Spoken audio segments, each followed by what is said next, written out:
Vigilance department के जरिए ये पता चला है और सब लोग जानते हैं कि कैसे शिक्षा विभाग में भी घोटाला हुआ है। बिना किसी टेंडर प्रोजेक्ट के 500 करोड़ रुपए सीवीसी को क्लासरूम कंस्ट्रक्शन में भ्रष्टाचार और लागत बढ़ने की शिकायत मिली है और बेहतर सुविधाओं के नाम पर इन्होंने कंस्ट्रक्शन कॉस्ट को 90% बढ़ा लिया।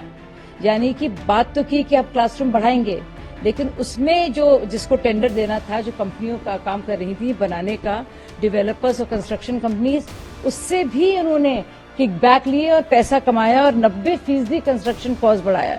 पुराने झूठे हैं, महारत तो इन सबको है झूठ बोलने की, झूठ और फरेब के एक्सपर्ट हैं ये लोग। तो अब फिर से इनकी मनोहर कहानियां शुरू हो गई और मुझे लगता है ये समा बना रहे हैं। ये जानते हैं ये हार रहे हैं, ये जानते हैं कि सरकार कंफर्टेबली भाजपा की बन रही है और लोग सच में आजिज हो गए इन लोगों से। तो कितना झूठ बोलोगे भाई, कभी तो सच बोल लो। अल्लाह गलती से ही सच बुला दे तुमको। अराजक आपदा पार्टी की शिक्षा नीति के बारे में लोगों को जानना चाहिए। विजिलेंस डिपार्टमेंट के जरिए ये पता चला है और सब लोग जानते हैं कि कैसे शिक्षा विभाग में भी घोटाला हुआ है। बिना किसी टेंडर प्रोजेक्ट के 500 करोड़ रुपए सीवीसी को क्लासरूम कंस्ट्रक्शन में भ्रष्टाचार और लागत बढ़ने की शिकायत मिली है और बेहतर सुविधाओं के नाम पर इन्होंने कंस्ट्रक्शन कॉस्ट को 90% बढ़ा लिया। यानी कि बात तो की कि आप क्लासरूम बढ़ाएंगे, लेकिन उसमें जो जिसको टेंडर देना था, जो कंपनियों का काम कर रही थी बनाने का, डेवलपर्स और कंस्ट्रक्शन कंपनीज, उससे भी उन्होंने किकबैक लिए और पैसा कमाया और 90% कंस्ट्रक्शन कॉस्ट बढ़ाया। और आप सब यकीन नहीं करेंगे, सीपीडब्ल्यूडी वर्क्स मैनुअल का जमकर उन्होंने उल्लंघन किया है। 1214 टॉयलेट्स को बताकर क्लासरूम इस प्रोजेक्ट के लिए 990 करोड़ रुपए इन्होंने ले लिए। यानी कि जो लागत होनी थी उसके 90% उन्होंने लागत सरकारी खजाने से ली है, अपने जो उनका प्राइवेट माफिया है उनका पेट भरने के लिए। तो आप सोचिए, इतना निर्लज्ज शख्स है, इन्होंने शिक्षा विभाग का क्या हालत की है। शिक्षा नीति को आप देखिए कि दलित बच्चों के लिए जो स्टाइपेंड था वो खत्म कर दिया। आप देखिए इन लोगों को कि करीब 1 लाख से ज्यादा बच्चे 2023 से 2024 में क्लास 9th के फेल हुए हैं। क्यों फेल हुए? चाहे बात हो फिजिक्स और केमिस्ट्री के टीचर्स की, वो टीचर्स और अध्यापक नहीं है। इतने स्कूल में प्रिंसिपल्स भी नहीं है। क्यों? और बाकायदा दिल्ली हाईकोर्ट ने फटकार लगाई है कि आपने एमसीडी स्कूलों में अभी तक उनका जो पाठ्यक्रम से रिलेटेड सामान है, बस्ते हैं, किताबें हैं, वो अब तक क्यों नहीं दी, जबकि इसका पैसा आपको मिल गया है। वो शख्स अब नरेंद्र मोदी जी पर लांछन लगाएगा।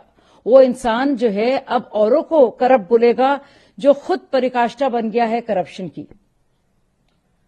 मैम, इस सबके बीच अरविंद केजरीवाल का भी एक हम सरकार में आएंगे और हमारी टॉप प्रायोरिटी रहेगी दिल्ली से बेरोजगारी को खत्म करना। मेरी टीम एक प्लान बना रही है कि किस तरह से दिल्ली में नई अपॉर्चुनिटीज को क्रिएट किया जाए। कौन यकीन करेगा केजरीवाल जी की बात को? जो इंसान कोविड की आपदा के दौरान किस तरह से अपने घर को 50 करोड़ से ज्यादा की लागत से सजा रहा था, वो भी लोगों के पैसे से, और उस महामारी के दौरान वो शख्स सुल्तान साहब शीश महल के, उनको फिक्र हो रही है बेरोजगारों की।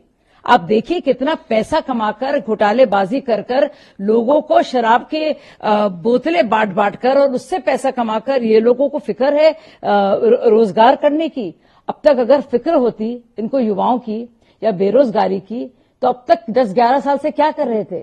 खुद केजरीवाल जी मानते हैं कि उनसे गलतियां हुई हैं। खुद उनको कहना पड़ा कि हाँ, मैं बहुत सारे काम जो मैंने कहे थे मैंने नहीं किए, मैंने अच्छी सड़कें नहीं बनाई, मैं साफ पानी नहीं दे पाया, मैं यमुना मां का जो प्रदूषण था उसको ठीक नहीं कर पाया। और अब सो के जाग रहे हैं। तब क्या कर रहे थे 10 साल से? शराब के ठेके बढ़वाने की कोशिश कर रहे थे, मुनाफाखोरी की बातें सोच रहे थे, किकबैक्स कैसे कमाए जाएं, उस सब की पॉलिसी बना रहे थे। मैम, कांग्रेस ने भी एलिगेशंस लगाए, अल्कोहल इफेक्टेड पार्टी बनकर रह गई है। मनीष नायर भी इसमें फंसे हैं, उनकी भी काफी सारी चीजें। किस तरह से देखें जिससे कांग्रेस एलिगेशंस लेकर पॉलिसी को लेकर?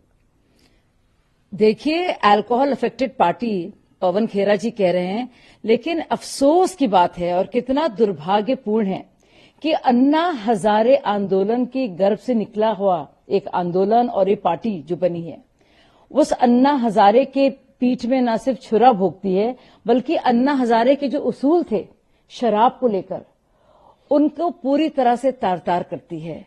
और बाकायदा शराब नीति को लेकर उसको बढ़ावा देकर, साउथ लॉबी कार्टेल को लाकर उसमें माफियाबाजी कर 2026 करोड़ का चूना लगाती है, और वो भी दिल्ली के लोगों को, मिडिल क्लास लोगों को जो बाकायदा अपने टैक्स देते हैं, और फिर मिडिल क्लास की बात करती है।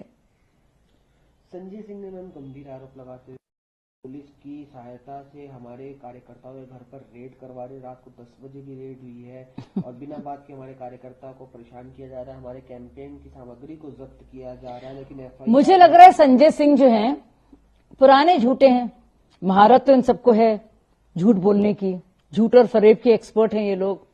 तो अब फिर से इनकी मनोहर कहानियां शुरू हो गई, और मुझे लगता है ये समा बना रहे हैं, ये जानते हैं ये हार रहे हैं, ये जानते हैं कि सरकार कंफर्टेबली भाजपा की बन रही है और लोग सच में आजिज हो गए इन लोगों से और निजात चाहते हैं इस आपदा से।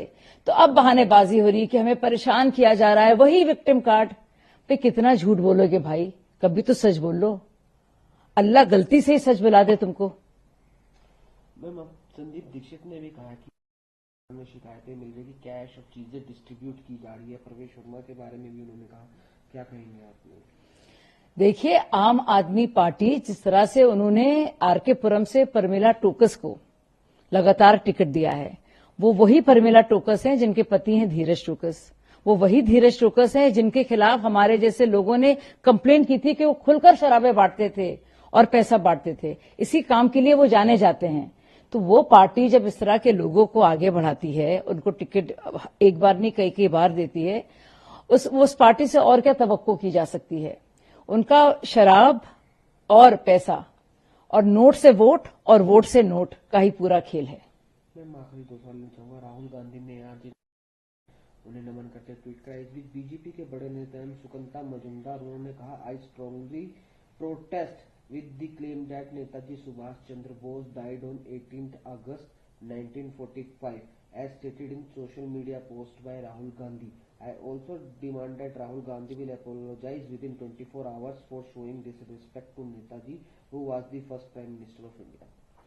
देखिए, सब जानते हैं किस तरह से हिस्टोरिकली कांग्रेस पार्टी ने सुभाष चंद्र बोस जी के नाम को किस तरह से न सिर्फ धूमिल किया, उसका जिक्र नहीं किया, और एक बहुत शानदार हीरो, एक नायक हमारी आजादी का, उसको किताबों से अलग थलग कर दिया, ताकि सिर्फ और सिर्फ बात हो तो नेहरू जी की हो, गांधी जी की हो। ये एक पॉलिसी के तौर पर अपनी शिक्षा नीति में नेहरू जी ने इसको अडॉप्ट किया, और इसका असर आप देखिए कि हमारे पाठ्यक्रम में सुभाष चंद्र बोस जी का जो योगदान रहा है, जो बलिदान रहा है, जो उनका कौशल रहा है, वो कहीं नजर नहीं आता। तो इसलिए राहुल गांधी जी को अपनी पार्टी की तरफ से माफी मांगनी चाहिए कि उन्होंने नेताजी के साथ इतना घोर अन्याय क्यों हिस्टोरिकली किया है। सवाल, दिल्ली में विधानसभा चुनाव को जिस तरह से बीजेपी के सभी बड़े नेता, चाहे वो मोहन यादव हो, पुष्कर सिंह धामी हो, योगी आदित्यनाथ खुद आज दिल्ली में कई जगह पे रैलियां करें, किस तरह से देख रहे हैं?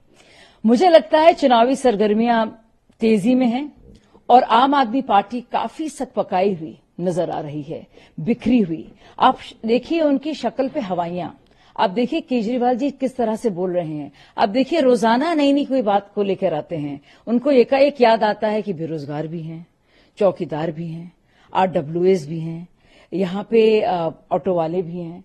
तो रोजाना बेचारे नई नई चीजें सोचकर कुछ न कुछ समा बनाने की कोशिश करते हैं, क्योंकि वो जानते हैं कि आम आदमी पार्टी पूरी तरह से हताश है, लोग उनसे निराश हैं, और लोग वाकई में निजात चाहते हैं इस आपदा से।